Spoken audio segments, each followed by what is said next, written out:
Welcome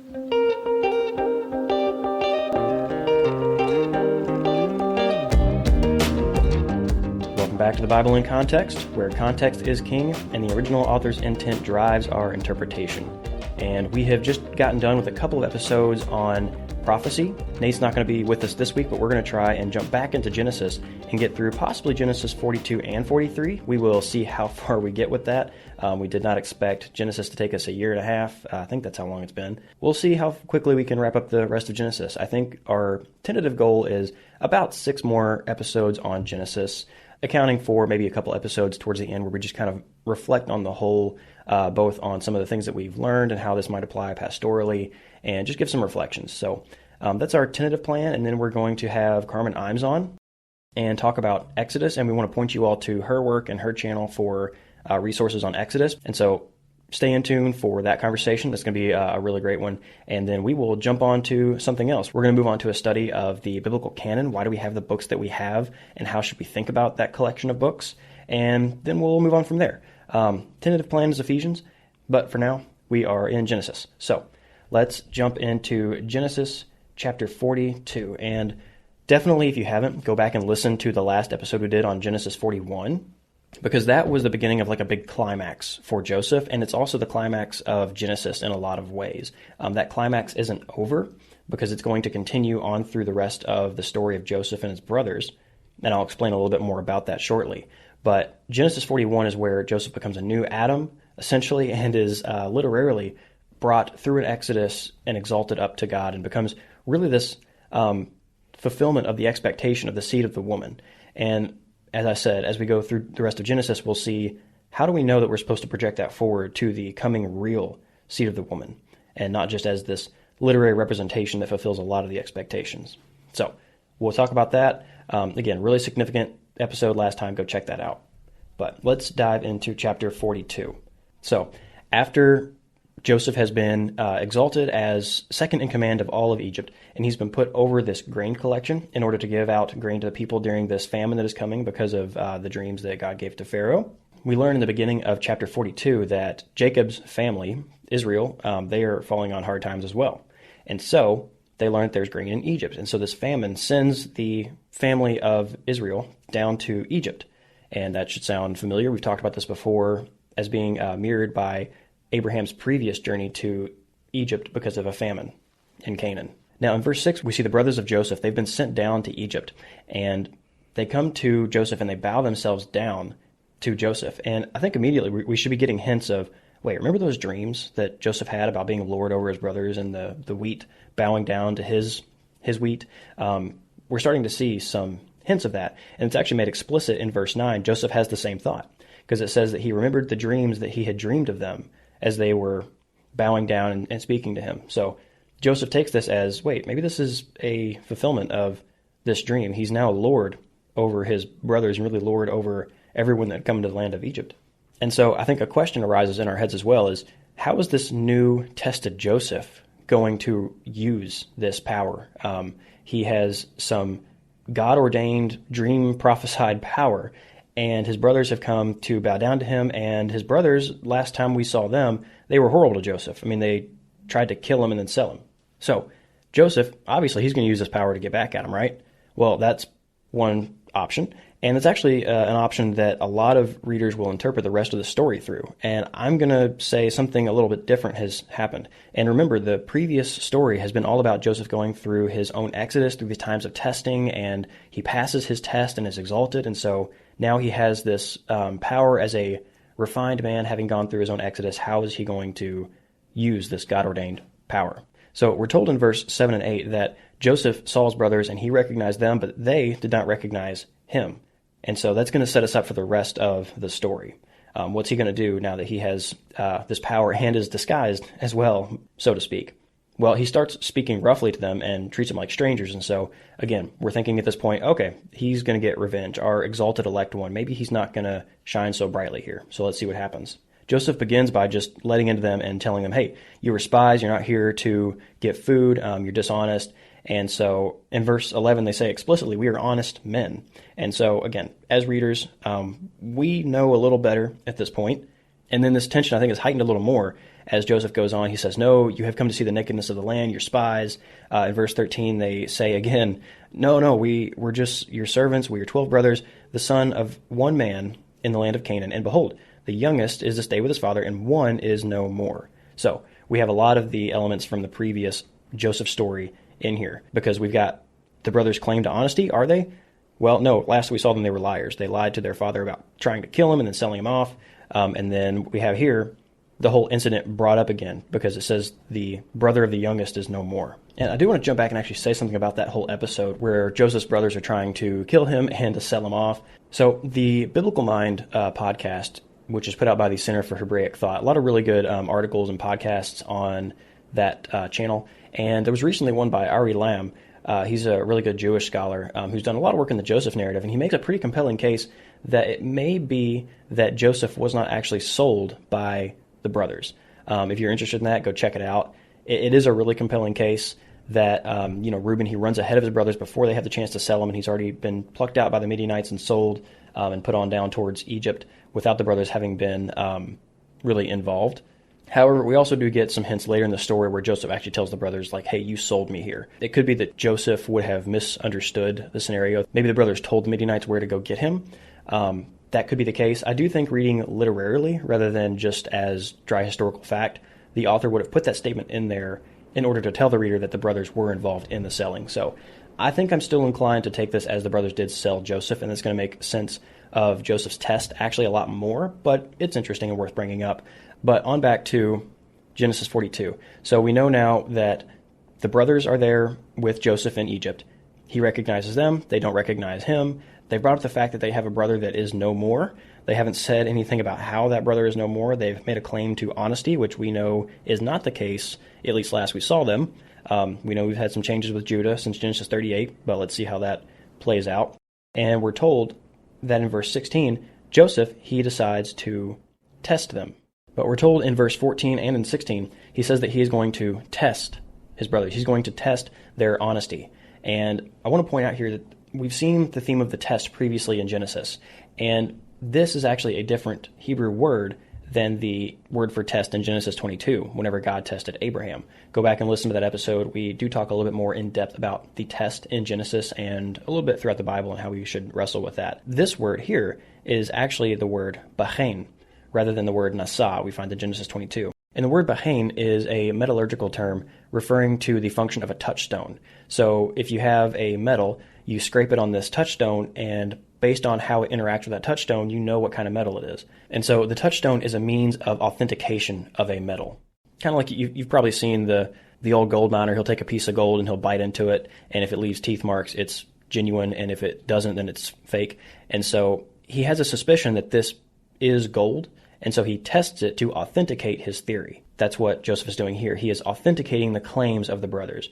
Whereas we talked about in Genesis 22, Nasa is more about you don't know what's going to happen with this. You don't know if this is gold or not, and you're doing a test to see what you can learn about it just without having any preconceived notions about its quality. So I think the reason for the differences between Nasa in Genesis 22 and Bahain here is because Abraham's response could have been open-ended per the narrative. God was going to just kind of sit back and see what he does. And here, in this story, Joseph has a claim from the brothers that they are honest. And so he's going to put that to the test. He's going to authenticate that claim. And so he takes them all and he puts them in custody for 3 days. Again, 3 days, standard waiting period in the Bible, used in all sorts of various situations. It's just a time of typical waiting in the Bible. And then he goes on to give them instruction. In verse 18, he says, "Do this and you will live, for I fear God. If you are honest men, let one of your brothers remain confined where you are in custody, and let the rest of you go and carry grain for the famine of your household." So he goes on and lets them go with their grain that they bought, while keeping one of them in custody. And so I want to touch on just for a second this term, "I fear God," because at this point, just because commentators have pointed out that there's some ambiguity here, he doesn't say "I fear Yahweh," and the term Elohim behind the word God here is plural. Well, it could be, again, it's like the word sheep. You can have one sheep or many sheep. So does Joseph fear God, Elohim, Yahweh, or does he fear the Elohim, the gods of Egypt? I think ultimately what Joseph is doing here, he's probably allowing for some ambiguity here with his brothers. Maybe if he declared that Yahweh was his God, then his brothers would catch on, like, wait, where are you from? Oh, wait, we recognize you. That could be the case. I think that it's a little bit too far of a reading to say that Joseph is now a pagan. I think that's where some commentators may take this or kind of point towards.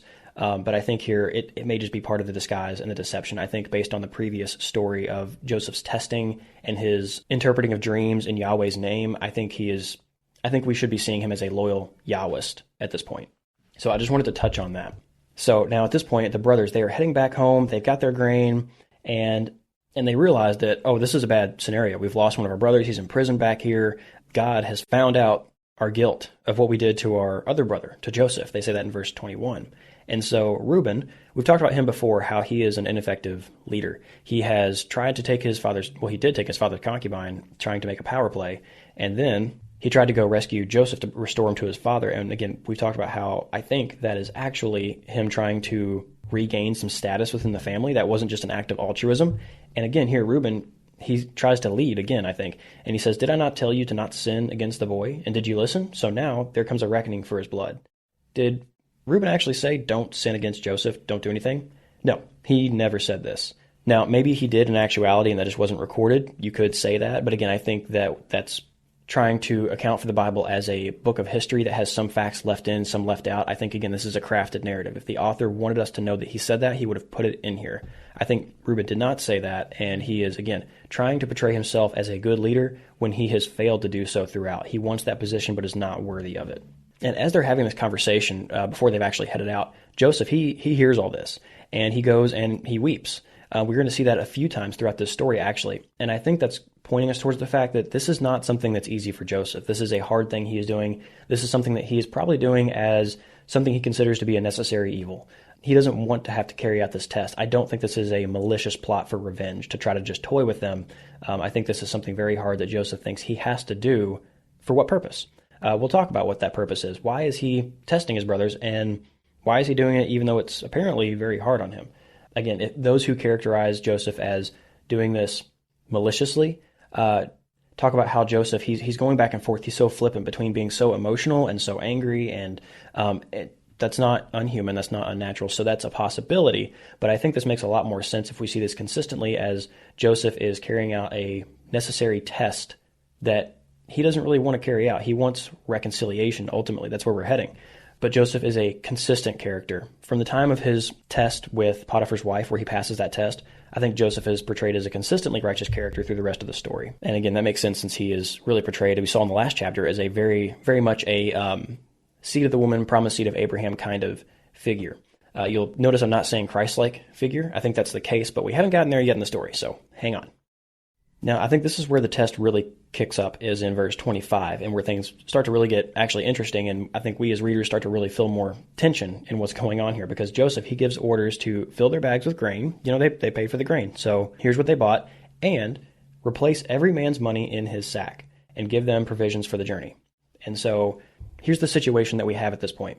All the brothers, except for one, now have extra money, and they are heading back home with extra grain. So they really have no reason to return to this land that is so far away where nothing will be found out. They could totally just abandon their brother, keep their money, and yeah, they've profited, and it's another win for them. They just lost a brother. Who cares? They've done that before. So the test is to see, are they going to abandon another brother for the sake of their money? Will they leave Simeon behind, who is the one that's in prison, and keep the winnings of the free money they found in their sacks? Well, so we have a situation very similar to the Joseph situation. If it is indeed true that they did sell Joseph. Again, possibly not, but I think likely they did sell Joseph or were involved in that and got something out of it. So they're in a situation very much like the situation which they found themselves in when they got rid of Joseph. They have profited, they have money, they have lost a brother, so will they repeat their actions once again? Well, we actually get an answer as to how they respond to this in just a couple of verses. In verses 26 to 28, we read that they find out that their money has been put back into their sacks. And so at that point, they grieve. They tremble with fear, and they say, what has God done to us? They think all of this is retribution for what they have done to Joseph, actually. So at least they're connecting the dots and seeing that this situation is connected to what we did to Joseph. But this is really significant because the brothers see the situation. They even see the connection, and they don't rejoice. They say, oh, this is really bad. Like, we didn't want this money, and this is not just a win for us to go home. We need to get Simeon back, and we thought we were going to bring Benjamin back just like Joseph had told us to, and then we get Simeon back and we'd all be good. But now it looks like we're thieves as well. They're thinking we can't go back to Egypt and not be arrested for thievery. And so recognizing that, they actually grieve that they think they pretty much have lost Simeon, rather than just saying, okay, one less brother, but some extra cash. Cool, let's go home. And so they travel back home and they tell Jacob what happened. And it says, and when they and their father saw the bundles of money, they were afraid. And then it goes on to say that Jacob told them, you've bereaved me of my children. Joseph is no more and Simeon is no more. And now you will take Benjamin. All this has come against me. And so you almost kind of wonder in this too, does Jacob have some kind of suspicion about what happened to Joseph? Maybe he remembers another time where he all of a sudden began missing a son, and it seemed like maybe the brothers had some extra cash or something like that. And so Jacob's connecting the dots too, possibly. We're not told that explicitly. That could be not exactly in the text. Maybe Jacob is just grieving these further losses of his children. But it could also be that he does have some suspicions about the rest of the brothers. He thinks that possibly they've sold off Joseph. Maybe now they sold Simeon on this big long trip, and now they want to take Benjamin and sell him off too. And so Reuben, being the hero he is, he steps up in verse 37 and says, hey, my two sons, your grandsons, if I don't bring Benjamin back, just kill him. So Reuben, he basically says like, hey, if I don't bring back your son, just kill your grandsons. So again, great hero move from Reuben, once again, trying to take the lead, take the reins, and he just does not possess the wherewithal, the understanding of honor and family to do that. He's trying to use everyone else in order to get his claim to power within the family. Like I said, so far he's used Bilhah, he's used Joseph, and he's used his own sons, putting all of their lives on the line so that he can have the status of firstborn within the family. And that's the ending of chapter 42. In the beginning of chapter 43, we see that they have eaten all their grain and they've been there for a long time. They still haven't gone back for Simeon. They're still afraid of this whole situation. And so that's really where this chapter is going to leave us. Again, the chapters aren't original, but this is a good breaking point for now. And it's taken me a little bit longer to go through chapter 42 than I would have wanted to, but there's just a lot in all these stories. And I want to help us really feel the tensions and just address some of these smaller issues along the way. So we will pick up in chapter 43 with essentially having left Canaan because of the famine, and now we're back in Canaan with all this new tension, linking back to the betrayal of Joseph back in chapter 37. And so how are we going to resolve this story? How is the test going to turn out? Those are the tensions that are at play right now in the Genesis story.